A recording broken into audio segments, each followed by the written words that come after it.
हमारे channel alert TV पे आपका बहुत बहुत स्वागत है सर। आपसे जानना चाहूंगी 11 मार्च को शिक्षा मित्रों का प्रस्ताव शासन तक जाना था, तो क्या आप लोगों ने प्रस्ताव को शासन को सौंप दिया है? देखिए, वो मेरा काम नहीं था। वो जो कमेटी बनी थी उसका काम था। कमेटी बनी, उसका प्रस्ताव उसके सिस्टम से शासन के पास तो है ही है। शासन में आदरणीय प्रमुख सचिव महोदय हैं, शासन में डीजी है, शासन का डायरेक्टर है, शासन में अपर शिक्षा निदेशक महोदय हैं, शासन में जो है सीआरटी के डायरेक्टर महोदय हैं। जी तो जी जो लोग थे वो शासन के पास प्रस्ताव है, जी माननीय मुख्यमंत्री जी को जाना है, उसके लिए प्रक्रिया चल रही है जी और माननीय मुख्यमंत्री को जाएगा। अब हमें लगता है कि आज माननीय मुख्यमंत्री जी भी बाहर हैं, 5 बजे के आसपास आएंगे, कोई कार्यक्रम है। उसके बाद हमें लगता है कैबिनेट होगी कि नहीं होगी, ये सब डिसीजन सरकार का है। जी अभी उसी संदर्भ में आज हम माननीय जल शक्ति मंत्री और माननीय श्रम मंत्री और श्रम सेवा योजन अनिल राजभर जी से और माननीय स्वतंत्र देव सिंह जी से मिल करके हमने निवेदन किया है जी कि आप जो है हमारे प्रपोजल को बढ़वाइए और माननीय मुख्यमंत्री जी से कहिए। जी आदरणीय जल शक्ति मंत्री जी ने कहा है हम अभी बात करेंगे 1:30 बजे, और उधर अनिल राजभर जी ने कहा है कि हमारे कार्यक्रम में माननीय मुख्यमंत्री जी 5 बजे होंगे, जी तो मैं चर्चा करूंगा। जी तो हमारे जो संगठन की जिम्मेदारी है, संगठन निश्चित रूप से उसमें लगा हुआ है। जी आप आगे सरकार और शासन की जो जिम्मेदारी है उस पे सरकार और शासन को काम करना है। 23 सालों से शिक्षा मित्रों ने अपनी समस्याओं के आगे घुटने टेक दिए थे, लेकिन एक बार फिर आप लोगों ने वापस से शिक्षा मित्रों में हिम्मत जगाई और अब इतना बड़ा प्रस्ताव शासन को भेजा गया। आपसे इस सफर के बारे में जानना चाहूंगी।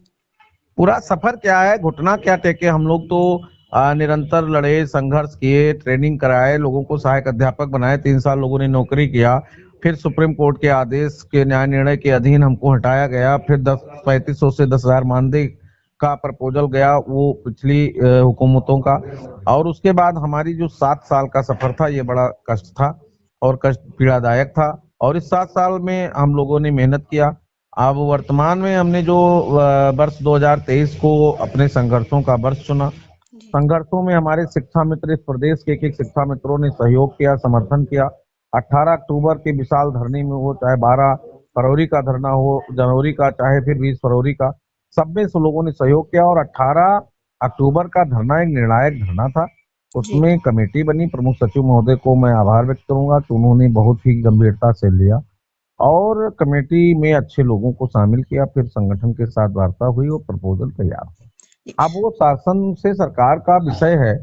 शासन अधिकारीगण प्रशासनिक रूप से और सरकार पूरी तरह से आधिकारिक रूप से जिम्मेदार ही है। तो जी माननीय मुख्यमंत्री जी के आशीर्वाद की आकांक्षा है, अपेक्षा है, और यद्यप उनका आशीर्वाद पूर्ण रूप से शिक्षा मित्रों को मिला तो हम सबकी समस्याओं का समाधान हो जाएगा। जी जो प्रस्ताव शासन को भेजा गया है उसमें सिर्फ स्थायीकरण पर मुख्य रूप से जोर दिया गया है या अन्य विषयों पर भी? देखिए, इस विषय में कुछ बताइए। संगठन की पूरी जो जिम्मेदारी थी, संगठन अपने जिम्मेदारी का पूर्ण रूप से निर्वहन किया है। और संगठन का एक एक साथी, हमारा जिला अध्यक्ष, हमारे ब्लॉक अध्यक्ष, हमारे सभी साथी, सक्रिय साथी, प्रदेश पदाधिकारी, सभी पूरी निष्ठा और ईमानदारी के साथ लगे थे। हमारी डिमांड अस्थायीकरण व अन्य जो राज्य थे वहां तक मानदेय या तमाम प्रकार की हमारी व्यवस्थाएं थी, जी हमने उसका अनुरोध किया था। अब ये विषय वस्तु सरकार का है, जी विषय वस्तु सरकार का है कि वो अस्थायीकरण करती है कि हमारे लिए कोई दूसरी व्यवस्था जो है लाती है। तो ये विषय सरकार का है। हमारा जो अनुरोध है वो शिक्षा मित्रों के भविष्य को सुरक्षित और संरक्षित करने का। जी शिक्षा मित्रों को लेकर सोशल मीडिया पर बहुत तरह की बातें हो रही हैं। लोग प्रस्ताव को लेकर अपनी अपनी प्रतिक्रियाएं भी दे रहे हैं। कयास ये भी लगाए जा रहे हैं कि इन प्रतिक्रियाओं का सरकार पर नकारात्मक प्रभाव पड़ सकता है। तो आप शिक्षा मित्र साथियों को क्या संदेश देना चाहेंगे? देखिए, शिक्षा मित्र साथियों से मैं कहूंगा कि आप पूरे धैर्य के साथ काम करिए। जब आप 7 साल में नहीं डिगे तो आप अभी 2-4 दिन में मत डिगिए। पूरी कोशिश है चुनाव आचार संहिता से पहले हम लोग कोई ना कोई आदेश कराएं, लेकिन आदेश मेरे हाथ में नहीं है, सरकार के हाथ में, माननीय मुख्यमंत्री जी के हाथ में है, मंत्री जी के हाथ में है। उनका व्यू क्या बनता है, उनका सिस्टम क्या होता है। हाँ, जहां तक मुझे ले जाना था वहां तक हमने जो है लड़ झगड़ कर पहुंचाया है। जी अब माननीय मुख्यमंत्री जी से मिलने का और माननीय मुख्यमंत्री जी से प्रस्ताव पर चर्चा कराने का मेरा पूरा फोकस है, इसीलिए मैं मंत्रियों से मिल रहा हूँ। तो जी शिक्षा मित्र साथी धैर्य रखें। और तमाम हमारे साथियों ने ये कह दिया कि कल लोक भवन में बैठक हो गई, अभी हो जाएगा।